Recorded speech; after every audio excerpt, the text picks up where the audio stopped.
Welcome to my venue.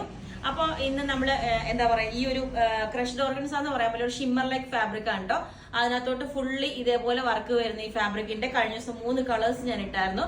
ഇപ്പം അതിന്റെ എല്ലാ കളേഴ്സും കൂടെ നമ്മൾ റെഡി ആയിട്ടുണ്ട്. അപ്പൊ ഞാൻ ഫസ്റ്റ് വേറെ ചെയ്തേക്കുന്നത് നല്ലൊരു അടിപൊളിയായിട്ടുള്ള ഗോൾഡൻ യെല്ലോ എന്ന് പറയില്ല, അല്ലെങ്കിൽ മസ്റ്റർഡ് യെല്ലോ, ആ ഒരു കളറാണ് കേട്ടോ. ഈ നല്ലൊരു യെല്ലോ ആണ്, ശരിക്കും ഗോൾഡൻ യെല്ലോ എന്ന് തന്നെ പറയാം. അതിന്റെ ഇത്രയും കളേഴ്സ് നമ്മൾ ചെയ്തിട്ടുണ്ട്, 6 കളേഴ്സ് ചെയ്തിട്ടുണ്ട്. അപ്പൊ ഞാൻ കഴിഞ്ഞ ദിവസം വീഡിയോയുടെ പേസ്റ്റൽ ഷെയ്ഡ്സ് ആണ് കേട്ടോ. അപ്പൊ ഈ പ്രാവശ്യം ചെയ്തേക്കുന്നതിൽ കൂടുതലായിട്ട് ഇതേപോലെ ഈ ഒരു യെല്ലോയും പിന്നെ ഈ ഒരു പിസ്ത കളറാണ് കേട്ടോ, ഒരു ഒലീവ് ഗ്രീൻ കളർ ഇല്ലേ, ആ ഒരു കളറ്. ഇപ്പൊ റെയർ ഷെയ്ഡ്സ് എല്ലാവരും കൊണ്ടുവരാൻ പറയുന്നതുകൊണ്ട് ഇതേപോലെ ചെയ്തിട്ടുണ്ട്. ഇതാണ് അതിന്റെ വർക്ക് വരുന്നത്. ഞാൻ പറഞ്ഞില്ലേ, ഫാബ്രിക് വന്നിട്ട് ചെറിയൊരു ഷിമ്മർ ജോർജറ്റ് ഫാബ്രിക് ഇല്ലേ, ആ ഒരു ഫാബ്രിക് ആണ്. അതിനകത്തോട്ട് ഇതേപോലെ ഇപ്പൊ ഗ്രീനിന് ഗ്രീൻ കളർ സീക്വൻസും ത്രെഡും വെച്ചിട്ട് ഹൈലൈറ്റ് ചെയ്തിട്ടുണ്ട്. അതുപോലെ യെലോക്ക് ആ ഒരു ഷെയ്ഡ് വെച്ചിട്ട് ഹൈലൈറ്റ് ചെയ്തിട്ടുണ്ട്. ബാക്ക് സൈഡ് ഇതേപോലെ ഫുള്ളി ഒരു വർക്കായിട്ട്, പിന്നെ നമ്മൾ ഒരു ലൂപ്പും ബട്ടണും എല്ലാം വെച്ചിട്ട് ഹൈലൈറ്റ് ചെയ്തിട്ടുണ്ട്.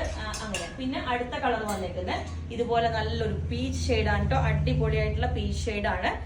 പ്രിൻസസ് കട്ടിന്റെ യോക്ക് വെച്ചുകൊണ്ട് തന്നെ നമുക്ക് നല്ല ഷേപ്പ് ആയിട്ട് തോന്നും. ഉപ്പും ബട്ടണും വെച്ചിട്ടുണ്ട്. ആ ഫ്രണ്ട് നമുക്ക് അതേപോലെ ശരിക്കും ആ ഒരു ഷേപ്പ് കൊടുക്കാൻ വേണ്ടിയിട്ട് നമ്മൾ ചെയ്തേക്കുന്നത് കേട്ടോ. പീച്ച് ഷെയ്ഡും ഇതേപോലെയാണ്. ബാക്ക് സൈഡും ഇതിന്റെ ഈ ഒരു ഫാബ്രിക് തന്നെ സെയിം യൂസ് ചെയ്തേക്കുന്നത്.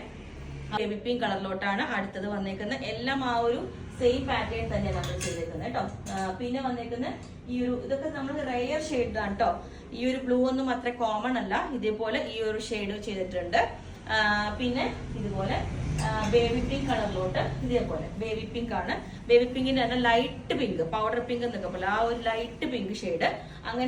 അങ്ങനെ 6 കളേഴ്സിലോട്ട് ഇതേപോലെ ചെയ്തിട്ടുണ്ട്. ഇതിന്റെ എല്ലാ സൈസും അവൈലബിൾ ആണ്. അപ്പം ഈ ഒരു ഗ്രീൻ ഷെയ്ഡ് ഇതേപോലെ ആട്ടോ, നല്ലൊരു റെയർ ഷെയ്ഡാണ് ഇത്. ശരിക്കും നമ്മൾ ഒലീവ് ഗ്രീൻ ആ കളറൊക്കെ ഇല്ലേ, അതുപോലെ അതിനും നമ്മൾ പ്രിൻസസ് കട്ടിന്റെ യോക്കെല്ലാം ഇതേപോലെ വെച്ചിട്ട് ലൂപ്പും ബട്ടണെല്ലാം വെച്ചിട്ടുണ്ട്. ഓക്കെ, അപ്പം ഈ ഒരു ഷെയ്ഡ് ലൈറ്റ് പീച്ച് ഷെയ്ഡാണ് കേട്ടോ. നല്ലൊരു ഷെയ്ഡാണ്, പീച്ചിന്റെ തന്നെ ഒരു ഷെയ്ഡ്. അപ്പം ഇത് ഇതേപോലെ ഉണ്ടാവും. ഓക്കെ, ഇതിനകത്തോട്ട് ഓൾ ഓവർ ആ ഒരു ഫാബ്രിക്കിൽ തന്നെ നല്ല അടിപൊളിയായിട്ടുള്ള സീക്വൻസും ഒരു ത്രെഡ് വർക്ക്, ഒരു എംബ്രോയിഡറി, ഒരു ഡിസൈൻ ചെയ്തിട്ടുണ്ട്. ഞാൻ പറഞ്ഞില്ലേ, നമുക്ക് ഈ ഷേപ്പ് കൊടുക്കുമ്പോൾ തന്നെ എന്താ പറയാ, നമുക്ക് നല്ലൊരു യോക്കൊക്കെ നല്ല ഭംഗിയായിട്ടിരിക്കുന്നുണ്ട്. കറക്റ്റ് ഷേപ്പിലോട്ട് ഇതേപോലെ നല്ല ഭംഗിയായിട്ടിരിക്കുന്നുണ്ട്. ഷെയ്ഡ് ഇതാണ്. ഇത് ഒരു ലൈറ്റ് പിങ്കിന്റെ ഒരു ബേബി പിങ്ക് കളറാട്ടോ. അത് നല്ല നമ്മളിപ്പോ പേസ്റ്റൽ ഷെയ്ഡ്സ് നമുക്ക് നല്ല മാച്ച് ആയിട്ട് എല്ലാവർക്കും മാച്ച് ആയിട്ട് നമ്മളൊരു 10 to 15 വർക്കിംഗ് ഡേയ്സ് കഴിഞ്ഞിട്ടായിരിക്കും കേട്ടോ ഇത് ഡിസ്പാച്ച് ചെയ്യുന്നത്. അപ്പോൾ നിങ്ങൾക്ക് വേണമെങ്കിൽ താഴെ വാട്സ്ആപ്പ് നമ്പറിൽ കോൺടാക്ട് ചെയ്താൽ മതി. Okay, thank you. ഒരു ഇതും കൂടെ